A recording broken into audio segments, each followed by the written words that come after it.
Revision कर ली कि digits 2, 3, 5 और 10 से डिविजिबिलिटी कैसे होती है, ठीक है, और उसके अकॉर्डिंग ये फिल इन द ब्लैंक्स भी पेज 24 पे आपने कर ली। अब हम चलते हैं अपने न्यू टॉपिक्स पे। Divisibility rule for number 4। 2, 3, 5 और 10 नंबर से आपने देख लिया। अब हम नंबर 4 से देखते हैं कि 4 से डिविजिबिलिटी कैसे होती है। Okay, if last 2 digits of number is multiple of 4 और divisible by 4 then the whole number is divisible by 4। समझ आई? एक नंबर के अगर आखिरी 2 डिजिट्स यूनिट और 10 वाले अगर वो 4 से डिवाइड हो जाते हैं तो इसका मतलब है कि पूरा नंबर 4 से डिविजिबल है। मतलब आपको पूरा नंबर डिवाइड नहीं करना पड़ेगा, सिर्फ लास्ट 2 डिजिट्स देखें। जैसे कि ये आपके पास एक है 1996, इसके आपने सिर्फ लास्ट 2 डिजिट्स देखने हैं यूनिट्स वाले। यूनिट 10, ठीक है, 96 इज़ इट डिविजिबल बाय 4। आपने पूरे नंबर को 4 से डिविजिबल नहीं करना, ठीक है। पूरा नंबर डिवाइड करने के बजाय आप सिर्फ लास्ट डिजिट्स को यहाँ से देख के भी बता सकते हैं कि ये 4 से डिवाइड हो रहा है या नहीं। सो अब इसका रफ वर्क करते हैं। सिर्फ लास्ट 2 डिजिट यूनिट 10 वाले उसको 4 से डिवाइड करते हैं, ठीक है। 4 1 ज़ार 4, माइनस करें, 9 में से 4 माइनस किए 5। 5 जो है वो 4 से बड़ा है तो हम इसको फिर से डिवाइड कर सकते हैं। 4 1 ज़ार 4, ठीक है, माइनस किया 1। अब 1 जो है 4 से छोटा हो गया, ठीक है। डिविडेंड छोटा हो जाए तो फिर वो डिवाइड नहीं हो सकता, फिर हमें नेक्स्ट डिजिट लाना होता है। 16 बन गया। 4 4 ज़ार 16, सो ये आपका कंप्लीट डिवाइड हो गया। दैट्स मीन कि 96 लास्ट 2 डिजिट्स 4 से डिविजिबल थे, तो इसका मतलब है कि ये पूरा नंबर 4 से डिविजिबल है। तो आपको पूरा नंबर डिवाइड नहीं करना पड़ा, सिर्फ 2 डिजिट्स डिवाइड करने पड़े, तो डेफिनेटली उसकी डिवीज़न छोटी है।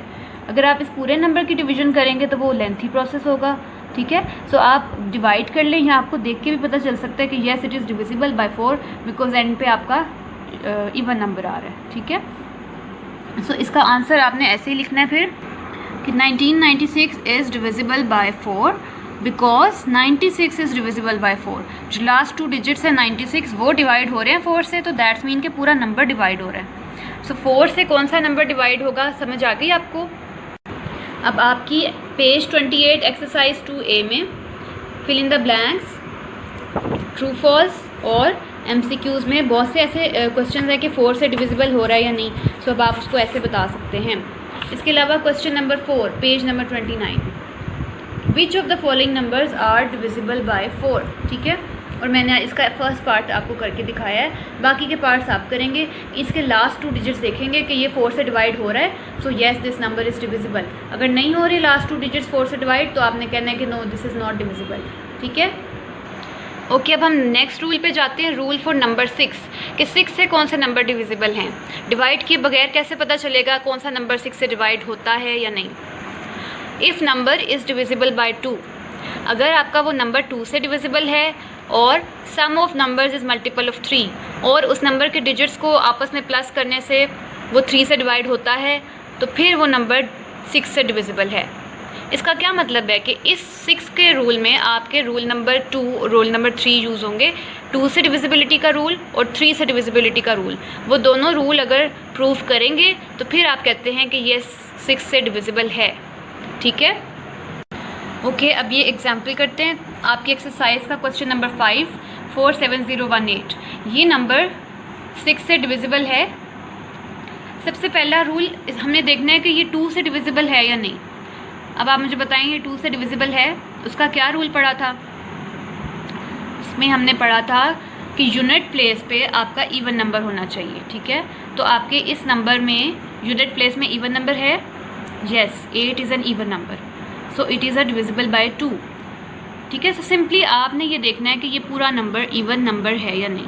अगर ये इवन नंबर है तो ठीक है, it is divisible bye 2। Next इसका रूल ये है कि डिविजिबल बाय 3 है या नहीं। 3 से हमने क्या तरीका देखा था कि सब डिजिट्स को प्लस कर देना है। इन सब डिजिट्स को प्लस किया, सो आई गॉट 20। अब 23 के टेबल में आता है? नहीं आता। 20 is not a multiple of 3। तो अब क्या करें? रूल डिविजिबल बाय 2 तो है बट डिविजिबल बाय 3 नहीं है। तो जब आपके दोनों रूल्स फॉलो नहीं हो रहे, दैट्स मीन कि this whole number is not divisible by 6। 47018 6 से डिविजिबल नहीं है। क्योंकि ये इवन नंबर तो है लेकिन इसके डिजिट्स को जब प्लस किया तो हमारा आंसर वो आया जो कि 3 का टेबल में नहीं आते, ठीक है, ये 3 का मल्टीपल नहीं है। दैट्स मीन कि हमारा पूरा नंबर 6 से डिविजिबल नहीं हो सकता। सो आपको क्लियर है कि नंबर 6 से कौन सा नंबर डिविजिबल है या नहीं, वो हमें कैसे पता चलेगा डिवाइड किए बगैर, ठीक है। आपकी बुक में क्वेश्चन नंबर 5, ठीक है, क्वेश्चन नंबर 5 यही है कि कौन से नंबर 6 से डिविजिबल हैं। तो मैंने आपको पार्ट बी कर दिया है, पार्ट ए एंड सी आप खुद करेंगे और डी भी, ठीक है। ओके, अब हम करते हैं रूल फॉर नंबर 8 कि 8 से कौन से नंबर डिविजिबल हैं। कौन से ऐसे नंबर हैं जो 8 से डिवाइड हो जाते हैं। अगर लास्ट 3 डिजिट्स, किसी भी नंबर के लास्ट 3 डिजिट्स में 0 आता हो, ठीक है, लास्ट 3 डिजिट्स कौन से होते हैं, हटो यूनिट 10 100, ठीक है। कैसे याद रखेंगे, हटो से यूनिट 10 100 वाले डिजिट्स अगर आपके 0 हैं या फिर मल्टीपल ऑफ 8 या फिर वो 8 के टेबल में आता है, 8 से डिवाइड हो जाता है, तो फिर हम कहेंगे कि ये पूरा नंबर 8 से डिविजिबल है। Okay, let's see this example. Question number 7 का सी पार्ट में कर रही हूँ, 6408, ठीक है। ओके, इसके हमने लास्ट 3 डिजिट्स देखने हैं, यूनिट 10 100 408। ये लास्ट 3 डिजिट्स अगर आपके 0 हो तो फिर ये 8 से डिविजिबल है, या फिर ये लास्ट 3 डिजिट्स 8 के टेबल में आते हो तो फिर ये 8 से डिविजिबल है। अब 408 8 के टेबल में आता है, ये 8 से डिविजिबल है, तो हम इसको डिवाइड करके देख लेते हैं। मीन्स कि आपको इतनी बड़ी वैल्यू डिवाइड नहीं करनी पड़ी, आपको सिर्फ लास्ट 3 डिजिट्स डिवाइड करने हैं, ठीक है। तो रफ वर्क में आप डिवाइड करेंगे 408 को 8 से, क्योंकि हम 8 से चेक करें डिविजिबिलिटी। 8 5 ज़ार 40, नेक्स्ट डिजिट 8 है, 8 1 ज़ार 8, तो ये तो डिवाइड हो गया, पूरा डिवाइड हो गया, there is no reminder. That's mean के लास्ट 3 डिजिट्स 8 से डिवाइड हो जाते हैं, तो फिर ये पूरी वैल्यू 8 से डिवाइड हो जाएगी। क्लियर है आपको ये रूल। सो आपने मुझे आंसर लिख के देना है proper, last 3 digits are multiple of 8, मतलब कि वो 8 से डिवाइड हो जाते हैं। सो 6408, सो पूरी जो वैल्यू है that is also divisible by 8, ठीक है। इस तरह से आपने स्टेटमेंट लिख के मुझे आंसर दिखाना है।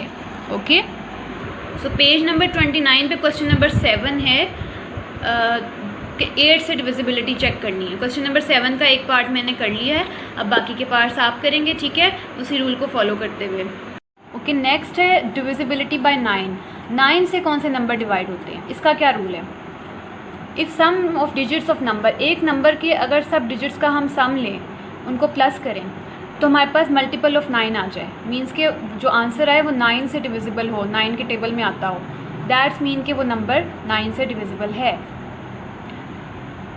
Let's take an example. Question number 8 का पार्ट डी कर रही हूँ मैं, 940283, ठीक है, 100,000 तक आपका ये नंबर है। आपने बताना है कि 9 से डिवाइड होता है या नहीं। अब इस पूरे नंबर को 9 से डिवाइड करें तो कितना लंबा डिवीजन का प्रोसेस होगा। तो हमारे पास क्या शॉर्टकट तरीका है इसका, डिवाइड किए बगैर कैसे पता चलेगा, आपने इन सब डिजिट्स को प्लस कर देना है। 9 + 5 + 0 + 2 + 8 + 3, ठीक है, इन सब डिजिट्स को प्लस करना है। तो देखिए क्या आंसर आता है, दिस इज़ 27। इन सबको डिजिट्स को प्लस किया तो हमारे पास 27 आया। अब आपने देखना 27 9 का मल्टीपल है, 9 के टेबल में 27 आता है, येस, 9 3s are 27, ठीक है। तो अगर ये 9 से डिविजिबल है, इसका मतलब है कि ये पूरा नंबर 9 से डिविजिबल है, ठीक है। ये पूरा नंबर जो है 9 से, अब आपने देखा इतने लंबे इतने बड़े नंबर को जो कि 100,000 में जा रहा है, इसको 9 से डिवाइड किए बगैर आपने बता दिया कि ये 9 से डिवाइड हो जाएगा, क्योंकि इनके डिजिट्स को प्लस करने से जो नंबर आता है वो 9 से डिवाइड हो गया, ठीक है। फिर आपने ऐसे आंसर लिखना है 27 इज़ अ मल्टीपल ऑफ 9, 27 9 के टेबल में आता है। सो आपका ये जो नंबर था that is also a multiple of 9, ठीक है। तो ये भी 9 से डिविजिबल हो जाएगा, दैट इज़ ठीक है, डिविजिबल बाय 9। सो 27 9 का टेबल में आता है, दैट्स मीन कि ये पूरा नंबर 9 से डिविजिबल हो जाएगा। तो अब आपको क्लियर है कि 9 से कौन से नंबर डिविजिबल हैं। सो पेज 29 पे एक्सरसाइज 2A का क्वेश्चन 8 है कि डिविजिबिलिटी बाय 9 चेक करनी है आपने, ठीक है। पार्ट डी मैंने आपको करवा दिया, बाकी के पार्ट्स आपने करने हैं। ओके, पेज 27 पे आपको ये टेबल दिया हुआ है, ये बहुत अच्छा टेबल है। इसमें एक समरी दी हुई है कि 2 से नंबर डिविजिबल का क्या रूल है, 3 से, 4 से, 5 से, 10 से, ये सब जो हमने डिविजिबिलिटी रूल्स 1 बाय 1 किए हैं ये आपको इस टेबल में दिए हुए हैं। तो क्वेश्चन सॉल्व करने से पहले ये टेबल अपने सामने रखें तो आपको ईजीली याद आ जाएगा कि क्या रूल्स हैं, और इन रूल्स को अच्छी तरह याद करना है आपने, ठीक है। अपनी एक्सरसाइज शुरू करने से पहले ये टेबल अपनी कॉपी पे बनाना है, ठीक है। ये टेबल बनाने के बाद आपने एक्सरसाइज शुरू करनी है। एक्सरसाइज क्वेश्चन नंबर 4 से लेकर 8 तक आपने अपनी कॉपी पे करनी है, और क्वेश्चन नंबर 1, 2, 3 जो है वो आपकी बुक पे सॉल्व हो जाएगा। तो ये एक्सरसाइज सॉल्व करने से पहले आपने वो टेबल अपनी कॉपी पे बनाना है, ठीक है। सो आई होप कि आपको अच्छी तरह समझ आ गई होगी डिविजिबिलिटी रूल्स। इसकी प्रैक्टिस करें। Take care, stay safe, stay home. अल्लाह हाफिज़।